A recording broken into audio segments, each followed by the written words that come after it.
primeras horas de la mañana del miércoles 3 de noviembre de 1903, una escuadra naval norteamericana estaba anclada en aguas colombianas.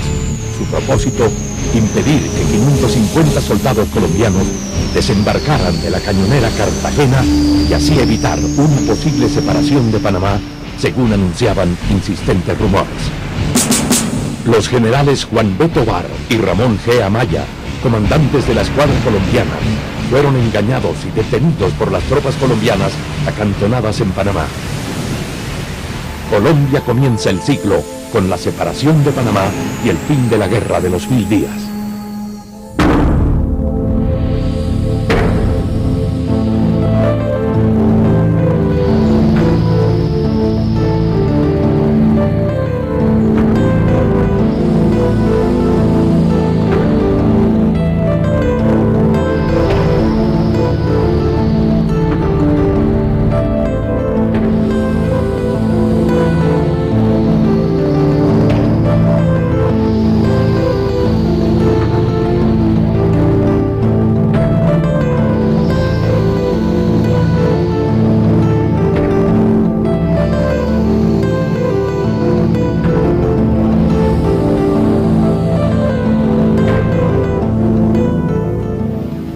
Panamá, separada física y mentalmente de la lejana Bogotá, tuvo el acecho permanente de los Estados Unidos, que tenían sobrados intereses estratégicos y económicos y comenzaban a disputar la supremacía mundial a Francia e Inglaterra. Desde la época de Carlos Martínez Silva, embajador de Colombia en Estados Unidos, se advirtió al gobierno colombiano que había movimientos para llevarse Estados Unidos a Panamá. Lo vuelve a manifestar José Vicente Concha, lo escribe otra vez Tomás Herrán.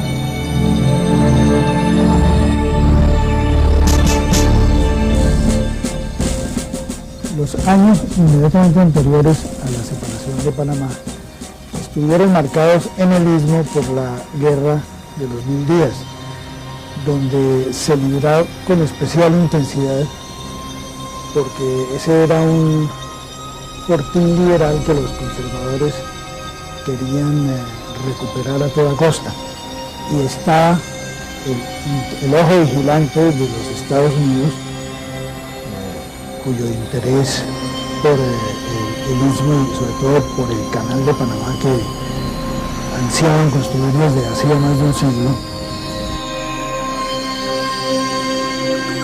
Ya en 1826, los gobernantes estadounidenses habían mostrado interés en construir un canal interoceánico.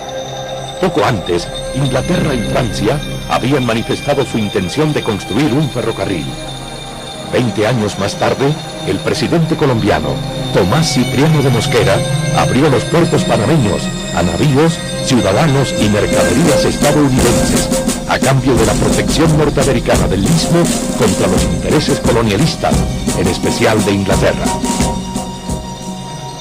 La invasión a California, donde se descubrieron grandes yacimientos de oro en 1848, dio lugar a una increíble avalancha de aventureros de todo el mundo que en procura de riqueza se dirigían hacia el quimérico lugar. Las rutas para llegar a California eran variadísimas. Por tierra, en diligencias que cruzaban los Estados Unidos bajo el temor de ser asaltadas. Por mar, dando la vuelta por el sur del continente.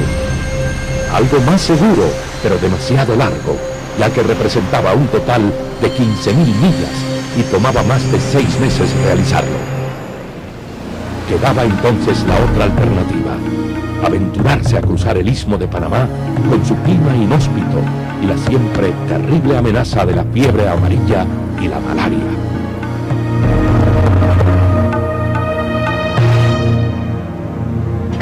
Finalmente, en 1850, una compañía norteamericana recibió del gobierno colombiano la concesión para construir el ferrocarril de Panamá. Esta concesión incluyó innumerables prebendas, entre ellas los derechos exclusivos para la vía férrea, navegar el río Chagres, usar puertos, así como la cesión de los terrenos necesarios para construir almacenes y estaciones, el derecho a posesión de tierras baldías, la cesión a perpetuidad de 100.000 fanegadas en las provincias de Panamá y Veraguas y la libre importación de todos los materiales para la obra. La construcción del ferrocarril se inició con trabajadores de Colombia, Jamaica, Granada y Estados Unidos, a los cuales se sumaron posteriormente ciudadanos de China, India, Francia e Irlanda. La lucha era ardua y la mortalidad alta. Más de 10.000 hombres murieron durante la construcción. Sin embargo, se decide enviar trabajadores al lado opuesto y seguir con las obras en ambas direcciones. El 27 de enero de 1855, los rieles se encontraron y por fin el primer ferrocarril transcontinental del mundo había llegado a su conclusión. En Panamá la vida era de una gran prosperidad. El istmo, el ferrocarril, le producía al gobierno colombiano unos buenos dividendos. Y los panameños, el pueblo panameño, no era muy partidario de la separación. Esta fue una idea que se alimentó en la clase dirigente panameña, que fue trabajada por los intereses de los Estados Unidos, por senadores como el famoso magnate Pierre Paul Morgan, que empezaron la campaña para obligar a Colombia a firmar un tratado que fuera enteramente favorable a los Estados Unidos o en último caso propiciar la separación del istmo. Construido el ferrocarril de Panamá y descubierto el oro de California en plena bonanza, las autoridades de la Nueva Granada, hoy Colombia, vieron pasar por su territorio en ese entonces un verdadero enjambre de aventureros y forajidos sedientos de riqueza, miserables en el viaje hacia el oeste, pero bien recompensados a su regreso. Desde un comienzo, la cantidad de viajeros superó la capacidad de la vía, así que la compañía impuso tarifas exageradas para convertir el ferrocarril de Panamá en el más rentable del mundo. Para esta época, no podía ser más turbulenta la situación en el istmo, lo que dio pie al ingreso de soldados estadounidenses para proteger su ferrocarril y sus ciudadanos. Cuando en 1869 Fernando de Lesseps terminó la construcción del Canal de Suez, creció el interés por construir el Canal de Panamá. Con la fama de Fernando de Lesseps como constructor, se funda la Compagnie Universelle du Canal Interoceanique de Panamá, la cual en su primera emisión de bonos recaudó 300 millones de francos. El prestigio de Lesseps era la causa de este entusiasmo, pero al gobierno estadounidense no le gustaba la idea de un canal francés, como tampoco a la prensa norteamericana, que acuñó el lema «Hay que detener a de Lesseps». Como si obedecieran instrucciones del norte, las lluvias tropicales, las crecidas del río Chagres y el paludismo causaron la muerte de gran cantidad de obreros traídos de todo el mundo. Corría la noticia de que los trabajadores morían como moscas. Pronto se agotó el presupuesto. Los inversionistas empezaron a pensar que algo raro sucedía en Panamá. Sin embargo, los franceses seguían comprando los bonos por puro nacionalismo. Sobornos de políticos, mala prensa y el alto número de muertos llegaron casi a paralizar los trabajos. La compañía principió a fracasar. Fue un verdadero escándalo, es lo que se llama el Petit Panamá. Principiaron a detener mucha gente en Francia porque hubo mucha utilización irregular del dinero que era para la construcción.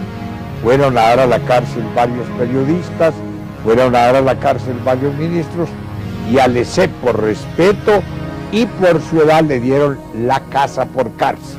Eso fue un escándalo grande, internacional, sumamente grande. Colombia no le interesó, seguía negociando con la compañía. En 1888, la empresa francesa obtuvo 720 millones de francos por la venta de bonos. Ante esto, los enemigos de la empresa constructora hicieron circular la noticia de que Fernando de Lesseps había muerto, y aunque el mismo de Lesseps desmintió la noticia, la gente no quiso comprar los bonos y la empresa del canal quebró. Luego estallaría el escándalo de los sobornos y Fernando de Lesseps sería condenado a prisión. Víctima de la demencia senil, no se dio cuenta de nada. A finales del siglo XIX es creada la nueva compañía del canal. Su objeto, vender la brecha abierta y la maquinaria que el trópico había convertido en chatarra. Pero pasó algo más grave. Dentro de ese proceso viene la reforma constitucional de 1886. Panamá era un estado soberano, como era un estado soberano en Antioquia, como era un estado soberano en Magdalena, como era un estado soberano en el Cauca Grande, como era un estado soberano en los Santanderes, etc. Eran 9 estados en el país y uno de esos estados era Panamá. En cambio, en la reforma constitucional de 1886 hay un artículo que dice don José María Samper que es una afrenta a cualquier país. Eliminan el estado soberano y lo vuelven, el estado dependerá de una oficina en la presidencia de la República y le quitan toda categoría a Panamá. Ello revivió los intereses segregacionistas y el enfrentamiento civil entre conservadores y liberales. La llamada Guerra de los 1000 días, que dejó 100.000 muertos, fue la culminación de 21 guerras civiles que ocurrieron entre 1830 y 1903. Los directivos de la nueva compañía del canal, aprovechando estos vientos de guerra, obtuvieron una prórroga de 10 años más en la concesión hasta 1910.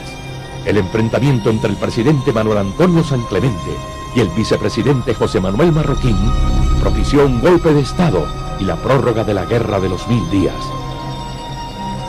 Panamá fue uno de los escenarios más sangrientos, como también el último reducto liberal.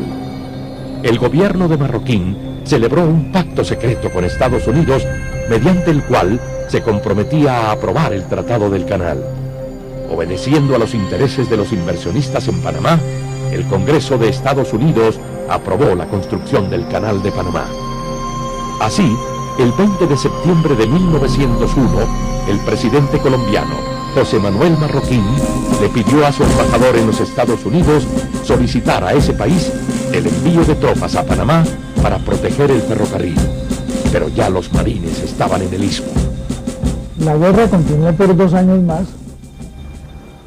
al cabo de los cuales ninguno de los dos bandos podía declararse vencedor, pero ambos estaban agotados.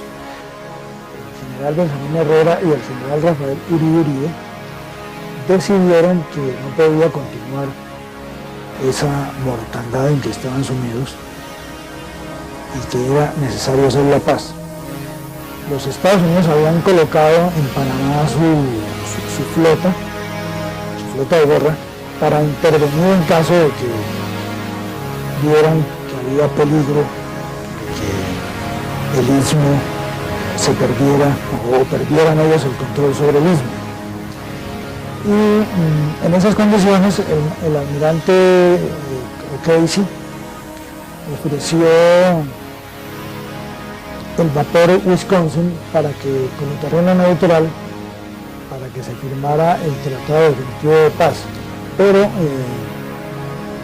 ofrecimiento del vapor obedeció no tanto al interés de los Estados Unidos de que se pusiera final a la guerra, sino de sentar sus reales en Panamá. Por ese entonces, el presidente Marroquín comenzó a regatear la indemnización por la franja del canal, por lo cual el presidente estadounidense Theodore Roosevelt se declaró extorsionado. Sin embargo, aumentó la oferta y el 23 de enero de 1903, Colombia firmó el tratado para la construcción de un canal interoceánico. En Colombia se armó una discusión sobre la soberanía en la zona del canal, lo que puso frenético al presidente Roosevelt. El embajador norteamericano en Colombia, Arturo Beaupré, envió un mensaje intimidatorio a la Cancillería colombiana en el cual amenazaba: nuestro Congreso podría dar pasos que todo amigo de Colombia sentiría con pena si no es aprobado el tratado en el legislativo colombiano. Para completar, el presidente marroquín envió al Senado el tratado sin firmarlo. Teodoro Roosevelt estalló en cólera y ordenó al embajador transmitir su ira. Esas despreciables criaturas de Bogotá deben entender de qué modo están comprometiendo su porvenir. Sin embargo, el tratado fue rechazado por el Senado el 10 de agosto de 1903, con la única ausencia del senador por Panamá, José Domingo de Ovaldía. José de Ovaldía estaba aquí de senador, era senador de Panamá aquí en el Congreso colombiano, y pronunció un discurso diciendo: si hay un movimiento de separación de Panamá de Colombia, yo lo dirigiría, yo me uniría a ese movimiento.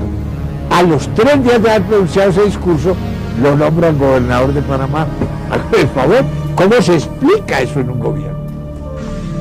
Todos se quedaron tan tranquilos en Bogotá que el presidente marroquín nombró gobernador de Panamá al senador Ovaldía, reconocido separatista, y como comandante militar al general Esteban Huertas, casado con panameña, quien más adelante recibiría $30.000, $500.000 de hoy, por evitar el arribo de las tropas colombianas el día de la separación.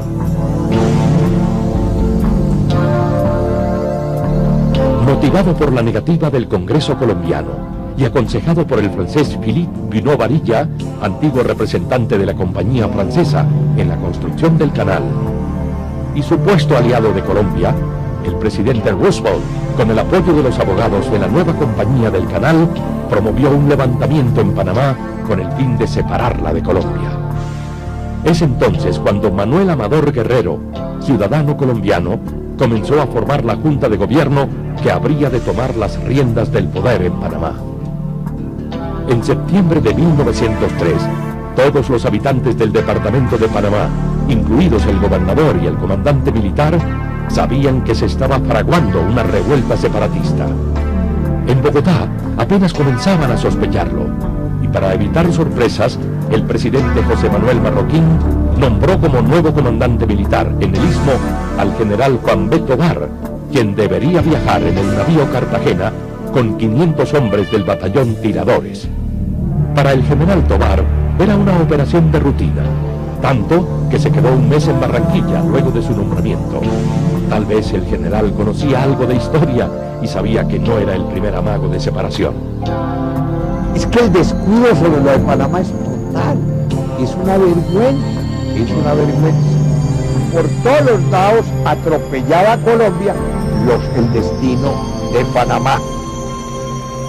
¿Eso por qué? Eso tiene una explicación sumamente clara. Primero, no eran católicos totalmente todos, uno. Y el catolicismo aquí era religión obligatoria y el clero tenía una gran influencia sobre el gobierno, sobre las determinaciones administrativas y sobre las determinaciones políticas. Dos, el 85% era liberal de la población panameña. Entonces no le interesaba a la regeneración un departamento tan importante con una votación tan numerosa que tuviera un gran desarrollo.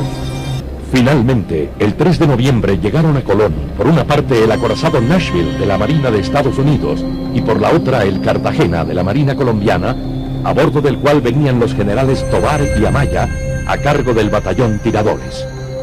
La situación se tornó sumamente grave, pues si el batallón Tiradores alcanzaba a la ciudad de Panamá, el movimiento separatista se frustraría, de manera que el superintendente de la compañía del ferrocarril, J.R. Shaler, al tanto de lo que acontecía, ideó un plan muy hábil. Le hizo saber a los generales colombianos que no disponía de suficientes vagones para transportar a todos los efectivos, pero les propuso conducirlos a ellos de inmediato a la capital, con la promesa de que más tarde, ese mismo día, trasladaría el grueso de la tropa. Así logró retener en Colón al batallón Tiradores, aislándolo de sus jefes. Una vez en Panamá, fueron tomados prisioneros por el general colombiano Esteban Huertas, comandante del batallón Colombia. Todos habían sido sobornados. Sin pérdida de tiempo, esa misma noche, el Consejo Municipal de la Ciudad de Panamá se reunió y proclamó su adhesión a la causa separatista, al tiempo que convocó un cabildo abierto para el día siguiente. El día 4 se declaró solemnemente la separación de Panamá de Colombia y se encomendó la gestión de gobierno a una junta provisional integrada por José Agustín Arango, Federico Boyd y Tomás Arias.